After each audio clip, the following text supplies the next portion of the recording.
Mr. Ira Winkler, President and co-founder of Secure Mentem USA, for the presentation on advanced persistent security.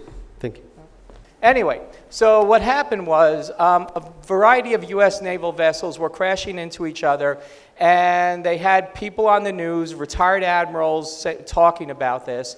And then the newscaster said, well, gee, is it possible these ships are being hacked? And then the admirals are like, oh, no, these are on closed networks. They can't be hacked. And I'm sitting there at home throwing something at the TV saying, give me 5 minutes, I'll hack one of those things.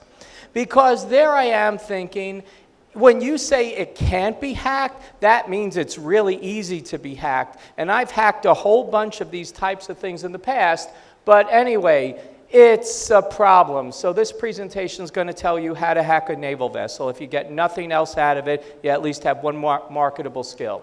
So anyway, here's the biggest problem. When I hear people talk about it can't be hacked, oh, no, we have perfect security or whatever, that's the problem. Because if you think something can't be hacked, it's like a guarantee it will be hacked. Why? Because you're not looking.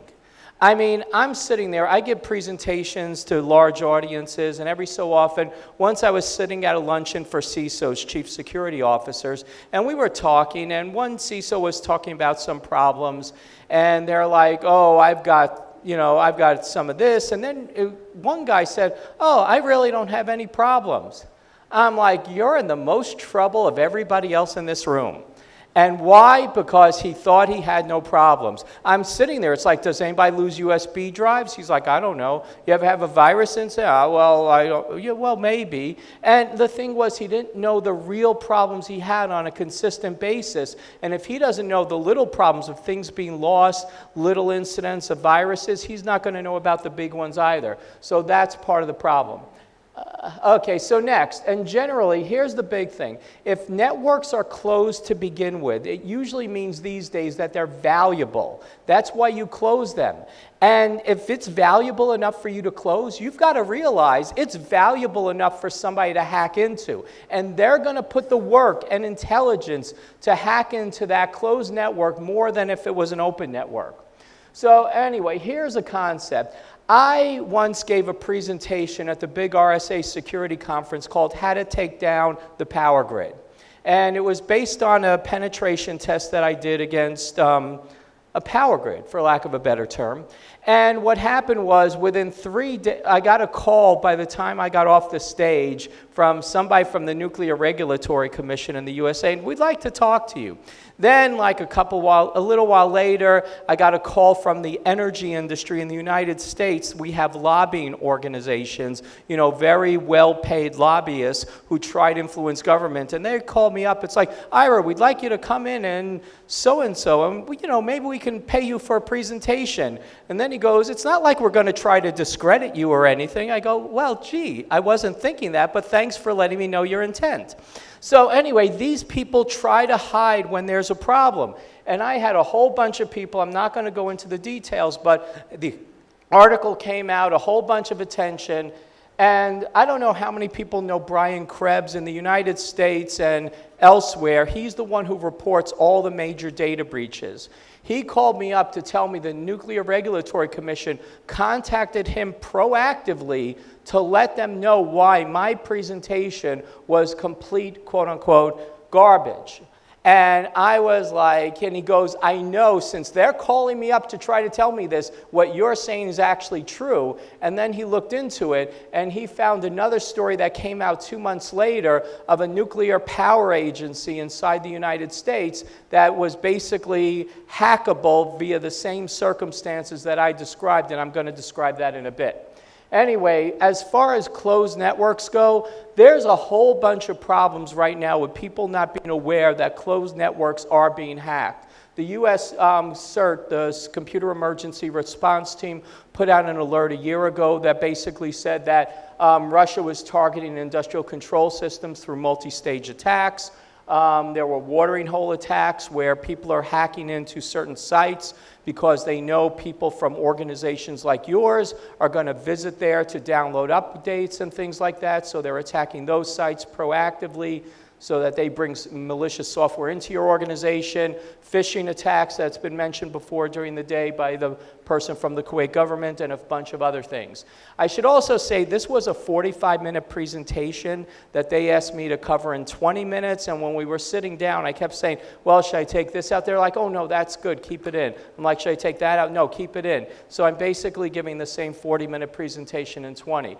So let's talk about how to hack industrial control systems and how these systems become hackable without people realizing it. So again, just imagine you have somebody at a control system there, and then their organization says, well, we have this person at a control system. They need access to corporate email. They need access to a bunch of other internal functions. So let's put them on the intranet, because we don't want to pay for having an open system next to a closed system, but it's on a closed network, so it's okay.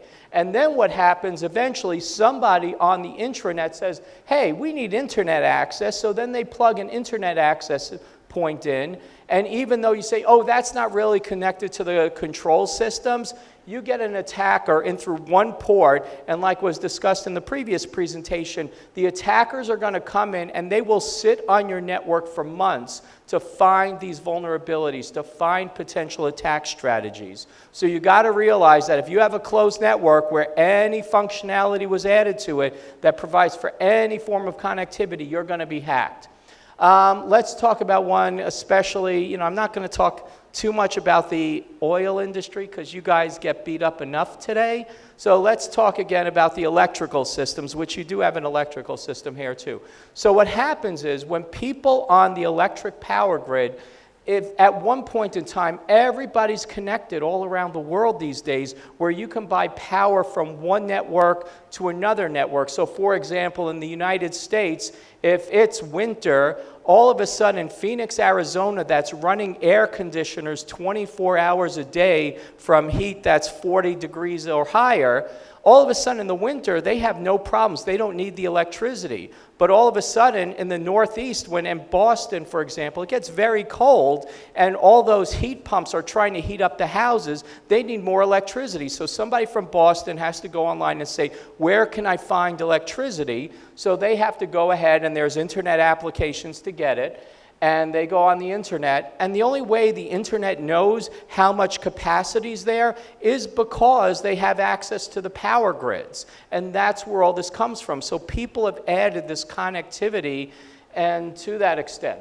Now what happens, I haven't even yet included things like wireless networks, rogue IT, subcontractor connections, and a bunch of other things that everybody knows exist. Anyway, so once in, the systems are frequently not patched. I don't know what your systems are like. I'm going to make an assumption here. But too often when people say my network is closed when you're running control software, people don't think they need to upgrade the software, on top of the fact they don't want to upgrade the software. They're like, I'm running a critical application. It works. Why should I change something or fix something that works? So all of a sudden, you have all these outdated systems, and if you remember, I think it was WannaCry, when WannaCry hit the national healthcare system in England, what happened, it crippled hospitals because they thought all their MRI systems, all their surgical suites were offline. It turns out that all those systems were interconnected, so people were then able to log. Once the system was into one hospital network, it pretty much scoured the entire network, and it closed down all these out-of-date applications that were not updated because the WannaCry virus was completely preventable if people properly patched, and they didn't. But anyway, you got that. Now let's talk about how APT compromises you. What I mean by APT, advanced persistent threat, I'm talking nation states, I'm talking terrorist organizations that are well-funded, and things to that effect. There's an established method. Well, I can't tell you what the US has, I just can't. But, for example, Russia, China, Israel, I can even add Abu Dhabi right now, if you've ever heard of Project Raven. Look at Project Raven. The articles are from Reuters. You'll get a lot of information on that. But what happens is there's a collection management office, and the collection management office says, we need to get this type of information or we need this access. They then give it to a breach team. A breach team specifically focuses on, we need to set up a hacking environment. That's their only job. They're given a target, they start researching the internet, they look at LinkedIn to see who works at an organization or so on, and they find a way in. And typically what they do is they go through LinkedIn and find somebody on there, and they come up with a ploy on how to get that person to click on a phishing message. Frequently, they'll try to give a zero-day bug, as like an attack that can't be prevented if they need to get that level of access. But what they do is they find somebody vulnerable, send a spear phishing message, which is the most common, and then once they have access to one system, they then start scouring the network, and they find different systems around the network that they're going to use for later hacking attacks. So they set up staging servers. The staging servers launch attacks. Exfiltration servers are temporary data storage. Because if you're a smart attacker, you don't keep controlling and sending messages out of the organization because that's more likely to be detected. So to avoid detection, when they steal information, they steal the information and put it on your network in hidden directories for a period of time. And I'll talk about that in a little bit more in a second. Anyway, once the environment has been set up, they pass the hacked environment as they've set it up to the collection team. The collection team then takes over, and they don't need anything because the environment's set up for them. So then they start using the staging servers to start hacking the network, finding the data, the accesses, whatever they need, and then they find the targeted data. If they want to manipulate your systems, for example, if they want to manipulate control networks, these are the people who are specialized in how to find data and how to operate the network. That's what their collection team does. Then once they have the targeted data, it goes to the exfiltration servers at various points in time. They send out data to data receivers all over the world, and these are like surreptitious systems. I have friends in the US, every so often they get a call by the FBI. The FBI says, we would like to come in and talk to you. They say, we just want to let you know you have malformed DNS packets coming out of your network. And they're like, what does it mean? And then I go, then they like, we can't tell you. I go, then they call me up. They're like, Ira, what does it mean that the FBI said this? I go, it means you're in big trouble. So anyway, what happens is malformed DNS packets are command and control structures from China, Russia, and a variety of other issues. And a lot of I got a call from somebody from, I shouldn't mention their name. It wasn't, but from, let's just say, a large German Global 100 company, and they said, Ira, we got malformed DNS packets. What does that mean? I go, it means you're in trouble. So anyway, this happens all the time. That's how they get the data out, and people are watching it around the world. Here's how to take over a power grid quickly. So what happened was, this company I know, they basically called me up and said, Ira, we have permission to hack a power company with nuclear reactors. I'm like, and we can, once we're in, we know how to control their systems, but how do we get in? Because it's supposed to be a closed network. I'm like, okay. I go, what can you do? They're like, you can do anything. They said, you'll never get in. You can do anything. I go, anything? They're like, anything. I go, anything, anything. So anyway, what I did was I found out that their company was going through a merger and acquisition. And I said, okay, we'll work with this. So I had, what information do we have about the targets? It's like, well, for these industrial control systems, there's a user group for it. And we have people from company.com on this user group. I'm like, okay, we got them. And then that's pretty much all we had. So what I did was I said, okay, let's set up a web server called hr-company.com. And then we set it up, and if somebody went there, all it did was return an error message. And then I said, okay, we have the user group list. Now let's write out a message to these people that says your company is mergers and acquisitions, and as a result of that, your benefits are being cut. And so what happened was we went ahead, we ended up sending the inflammatory message that their benefits were being cut, because remember, I could do anything. So they went ahead, clicked on the web request. The web request basically sent back malware onto their systems. And what happened was the malware, their systems that were doing email were also functioning as control systems. And then what that meant was that we had full system control on their networks. And we were able to go ahead and manipulate these ICS SCADA systems and all that sort of stuff. And what happened was we had 20 people on that list. There were more than 2,500 clicks onto the web server sending the malware throughout the company. Because what happened was these people got this message and said, I can't access the internet. I'm getting an error message. And they sent it to all their friends inside the company. So they pretty much sent it, and we had a like 10,000% response rate on our phishing messages because we could do anything. Anyway, so my case study at this point happened in 2008. And everybody says, oh, that's old. Well, in 2009, Siobhan Gorman, who wrote for the Wall Street Journal at some point, she reported that Russia and China were hacking the US power grid and had their finger on the proverbial button. Wired reported people hacking the power grid is new in 2017. In 2018, there was this whole bunch of stories about power grids being hacked. 6 months later and so on, the Ukraine power grid was hacked, the Brazilian power grid was hacked. All these closed networks are being hacked because they're not as closed as everybody says they should be. Click. Now here's another quick incident. This a lot of people never heard of, so they said to throw it in. This involved Maroochy, which is an area of Australia.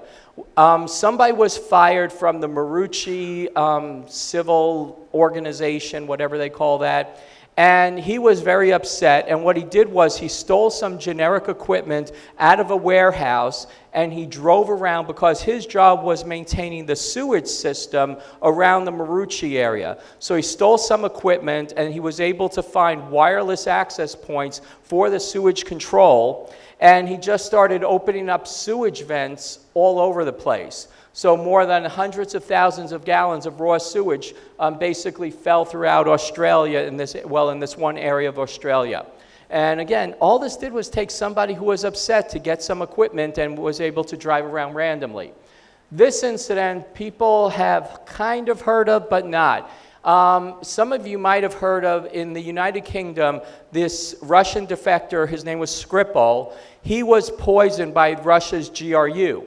And what happened was they took samples of the poison and they sent it to an organization called the OPCW in the Netherlands. It's, what is it called? Organization for the Prohibition of Chemical Weapons.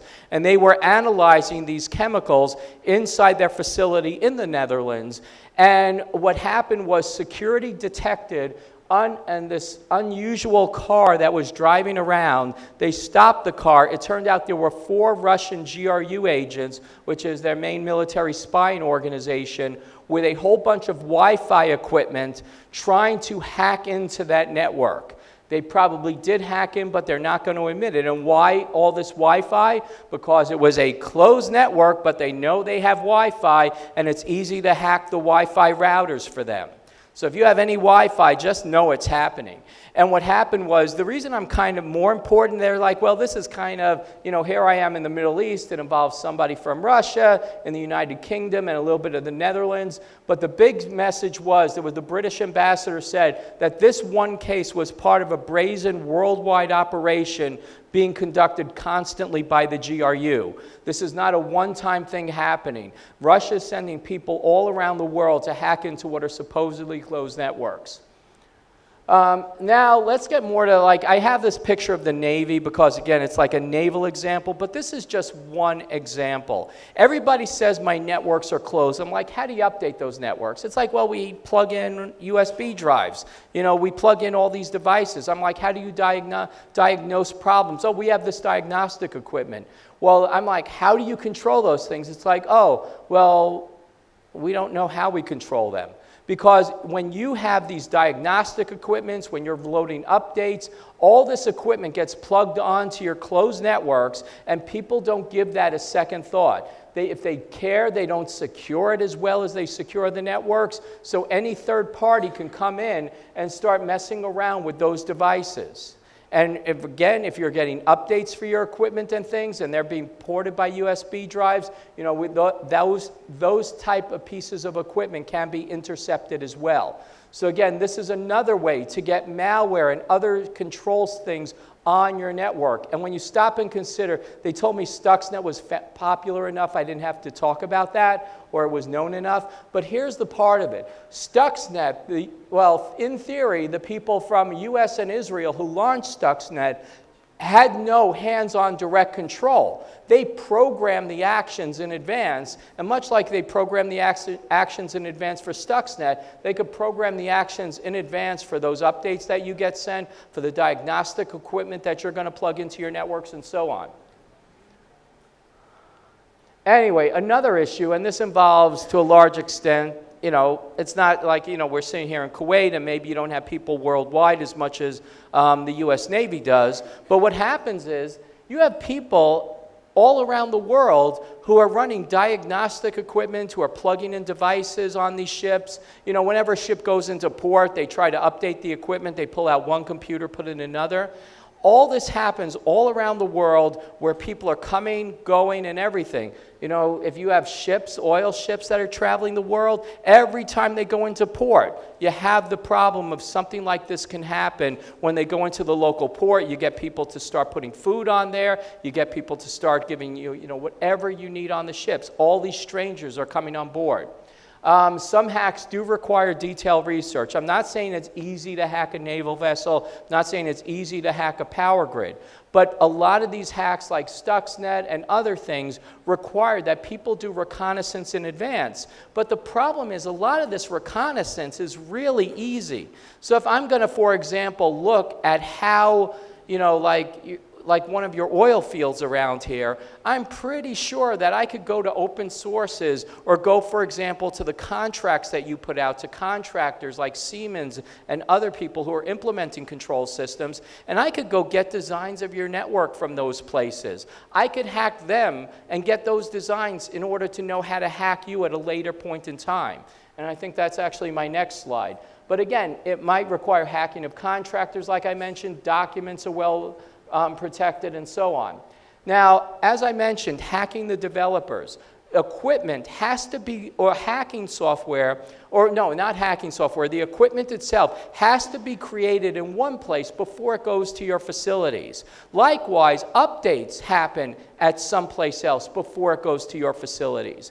And those developers can and have been hacked. Now, in a lot of cases, the control systems your people might be working on are not going to be as critical as some of the ones like, for example, naval control systems and a variety of other things. But even those systems have got hacked on a regular basis. That person I have that picture of, his name is Sue Bin, and he is probably the most underrated hacker or spy in the world. This guy ran a hacking operation out of Canada, and he was able to steal 50 terabytes of data over a 7-year period of time until he finally got caught. And with that, he stole things of onboard computer data, he stole aircraft information, he stole a whole bunch of shipping information, and so on. BAE Systems, a defense contractor, was documented as being hacked. Lockheed Martin, another huge defense contractor, was hacked. An Australian subcontractor, and the F-35, that's the most advanced fighter jet in the world, the C-130 and the P-8. A lot of people don't know about the P-8, but those are U.S. sub-hunting aircraft. Sub-hunting aircraft have the most advanced avionics. They have the most advanced surveillance systems in the world, but they were able to steal that critical data from a minor contractor halfway around the world in Australia. Or I guess I'm in the Middle East, a third of the way around the world in Australia. But anyway, the other part is you have to consider, if you can hack something, you can put stuff in.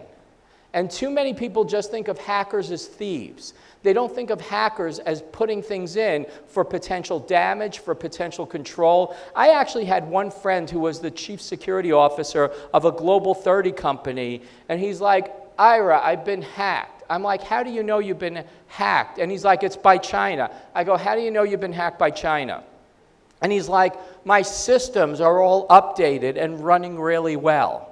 I'm like, that means he's like, yeah, they hack into his network, and this is infamous. They hack into networks, and they fix the networks, and they try to keep other hackers out of the networks. And all the time, if you, for example, see on your networks that all of a sudden they're running better, it's because the hackers want to keep and maintain access. And in order for them to steal information, in order for them to control your systems, they need the systems up to date.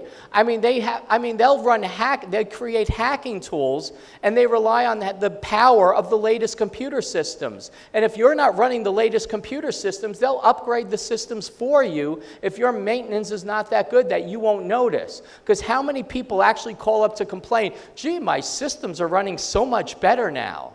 Nobody gives it a second thought. He's like, I don't want to kick them out. I go, well, we have to help you with that. But anyway, that's a different story.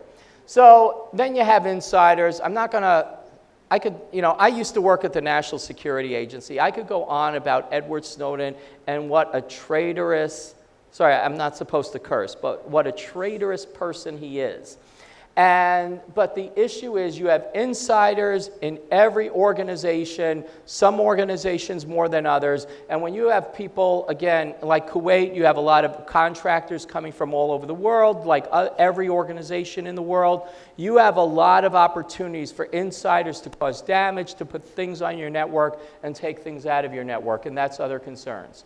Anyway, there are also black bag operations. I'm kind of more known, if you ever Google me, I'm kind of known for putting together teams of former special forces and intelligence officers and going in and performing espionage simulations, like black bag operation type stuff. Black bag operations, you usually think that's the type of stuff James Bond does and everything. That's not how real spies usually work by default. Real spies usually work by, these days hacking is one way, but usually if they try to get people in your organization, they try to recruit people who are already there and manipulate them to do their bidding.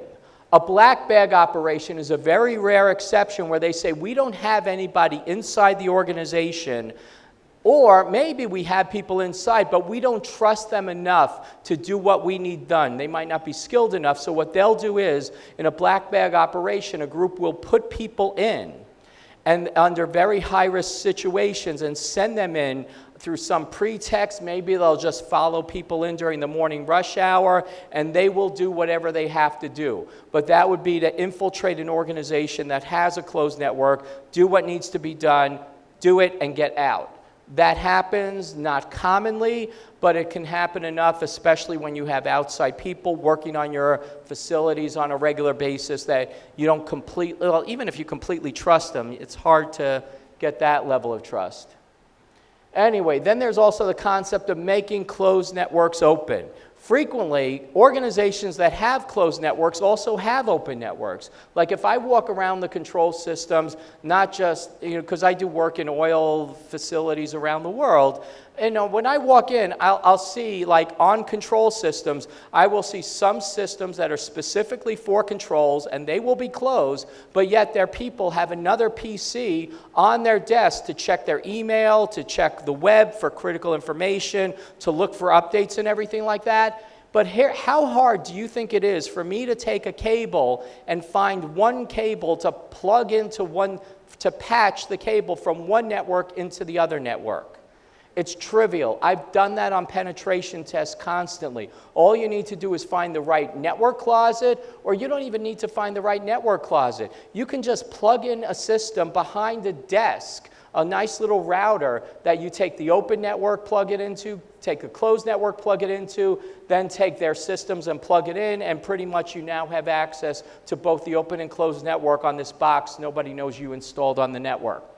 I did mention Stuxnet. The only reason I want to really mention Stuxnet, because again, they said to move quickly since most people know a lot about this already.